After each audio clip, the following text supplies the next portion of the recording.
नुकत्याच पार पडलेल्या लोकसभा 2024 निवडणुकीत नाशिक लोकसभा मतदारसंघातून निवडून आलेल्या माननीय राजाभाऊ वाजे शिवसेना उभाटा तसेच लोकसभा मतदार माननीय भास्कर भगरेसर राष्ट्रवादी काँग्रेस त्याचप्रमाणे धुळे लोकसभा मतदारसंघ डॉक्टर शोभाताई बच्छाव काँग्रेस पक्ष या तिन्ही लोकप्रिय खासदार भरघोस मतांनी निवडून आल्यानंतर आयएसपी मजदूर संघ works committee welfare fund committee employees credit society ISP CNP EPF trust combine pensions trust PF trust नवी दिल्ली व सर्व कामगार बंधू भगिनी यांच्या वतीने रविवार 16 जून 2024 सायंकाळी 5 वाजता union complex ISP gymkhana road Nashik road येथे मोठ्या उत्साहात स्वागत समारंभाचे आयोजन करण्यात आले। या प्रसंगी माननीय जगदीश भाऊ गोडसे जनरल सेक्रेटरी आयएसपी मजदूर संघ त्याचप्रमाणे माननीय जुन्नरे पैलवान अध्यक्ष माजी महापौर अशोक दिवे माजी नगरसेवक प्रशांत दिवे डॉक्टर बच्छाव साहेब मुशीर सय्यद माजी नगरसेवक रमेश जाधव मजदूर संघाचे सर्व पदाधिकारी उपस्थित होते। कार्यक्रमाचे आयोजन करण्यात आले। या प्रसंगी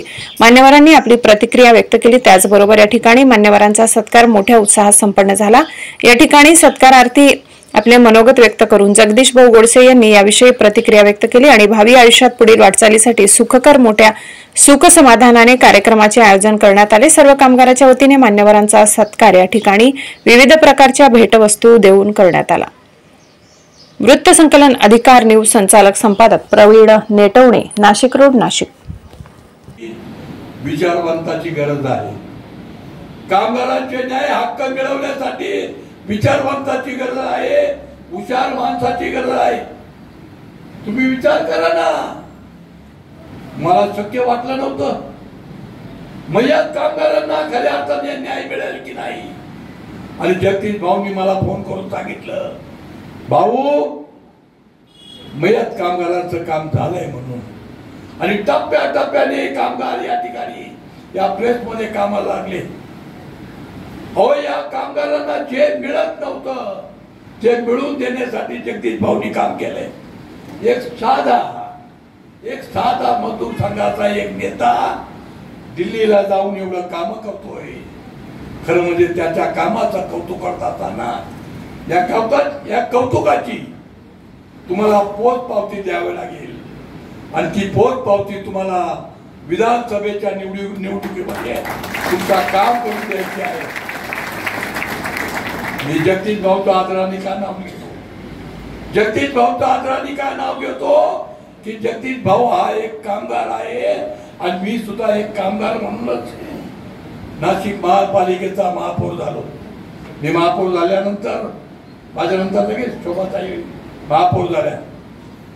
माझ्यानंतर शोभाताई खरं म्हणजे असं म्हणतात ना, लेकीच्या पाठीमाग मुलगा जन्माला आला, मुलीच्या पाठीमाग मुलगा जन्माला आला तर ती लेक खऱ्या अर्थाने भाग्यवान ठरते। तसा लेकाच्या पाठीमाग लेकीचा जन्म झाला म्हणून लेक सुद्धा भाग्यवान असतो। म्हणून खरं म्हणजे मी अभिमानानं सांगेल, माझ्या भावाच्या पाठीमाग माझी बहीण जन्माला आली ही खऱ्या अर्थानं आमच्या सगळ्यांच्या दृष्टी अभिमानाची गोष्ट आहे।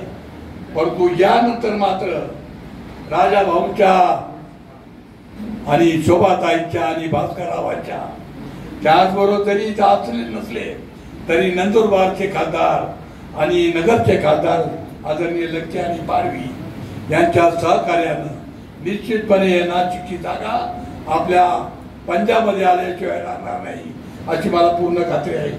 आपण जो सत्कार केला या खासदारांचा, ही फटाक्याची जी आताशबाजी केली या आताशबाजीबद्दल आणि आपण केलेल्या कौतुकाबद्दल, आपण केलेल्या सत्काराबद्दल मी तुम्हाला त्यांच्या वतीनं निश्चितपणे हमी देतो। तिथं हमी देतीलच, राजाभाऊ हमी देतील, शोभाताई हमी देतील, भास्कररावची हमी देतील, परंतु त्यांच्या वतीनं मी तुम्हाला हमी देतो की तुमची जी इच्छा आहे राजाभाऊच्या आशीर्वादानं, राजाभाऊच्या मदतीनं, शोभाताईच्या मदतीने, भास्कररावच्या मदतीनं तुमच्या इंडिया सिक्युरिटीचा निश्चितपणे यावेळेस इतिहास घडणारा आहे। इंडिया सिक्युरिटीचा नेता विधान भवनामध्ये निश्चितपणे जाईल अशी एक हमी देतो। आणि माझे कामगार संघाच्या वतीने आयोजित करण्यात आलेल्या सत्कार समारंभाच्या निमित्ताने आज आपल्यामध्ये उपस्थित असलेले या नगरीचे माजी महापौर अशोक भाऊ दिवे, ज्यांचा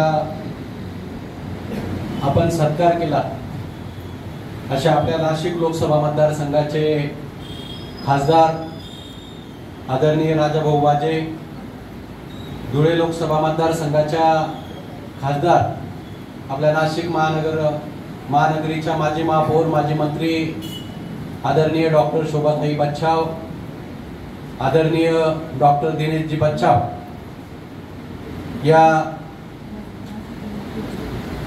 तुमच्या कामगार संघटनेचे जनरल सेक्रेटरी आमचे सहकारी मित्र जगदीशजी गोडसे, कार्याध्यक्ष पैलवान ज्ञानेश्वरजी झुंद्रे, रामभाऊ जगताप, राजाभाऊ जगताप, राजेश टाकेकर, रमेश जाधव, कार्तिक डांगे, डॉक्टर चंद्रकांत हिंगमिरे, आदरणीय प्रशांतजी दिवे, आदरणीय गुलजार कोकणी, त्याचप्रमाणे इंडिया सिक्युरिटीचे कामगार संघटनेचे अनेक पदाधिकारी व समोर बसलेले सर्वच कामगार बंधू आणि भगिनी, या निवडणुकीमध्ये माझ्यासारख्या सर्वसामान्य कार्यकर्त्याला, एका शिक्षकाला की खऱ्या अर्थानं आर्थिक कुवत माझी नव्हती, आर्थिक बाजू माझी सक्षम नसताना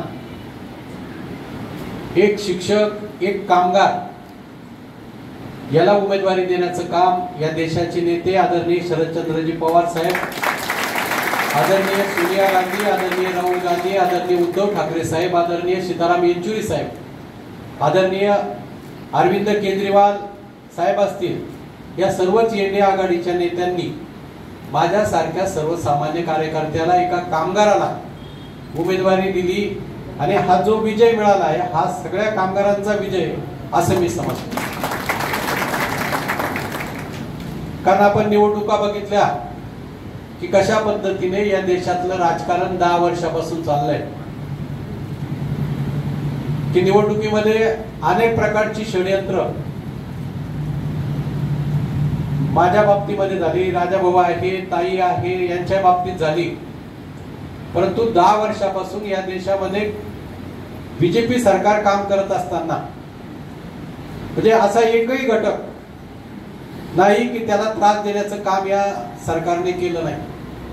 शेतकरी असेल, किती माझा मतदारसंघ तर पूर्णपणे शेतकरी, कांदा उत्पादक शेतकरी, द्राक्ष उत्पादक शेतकरी किंवा वेगवेगळ्या प्रकारची पिकं घेणारा आदिवासी मतदारसंघ, आणि या मतदारसंघाला खऱ्या अर्थानं त्रास देण्याचं काम किंवा त्याचं कंबरड मोडण्याचं काम या बीजेपीच्या सरकारने, कांदा उत्पादक असेल त्याचा फटका द्राक्ष शेतीला, अनेक गोष्टी आपल्याला सांगता येतील आणि त्याचा परिणाम या निवडणुकीमध्ये शेतकऱ्यांनी काढला. दुसऱ्या बाजूला मला शिक्षकाला उमेदवारी दिली म्हणून सगळे शिक्षक बांधव त्या ठिकाणी कामाला लागले. आणि काय पैसा नसेल परंतु जर जन्मत एक बाजूला जर झालं तर काय होऊ शकतं हे या जिल्ह्यामध्ये किंवा या महाराष्ट्रामध्ये दाखवण्याचं काम आपण सगळ्यांनी केलं.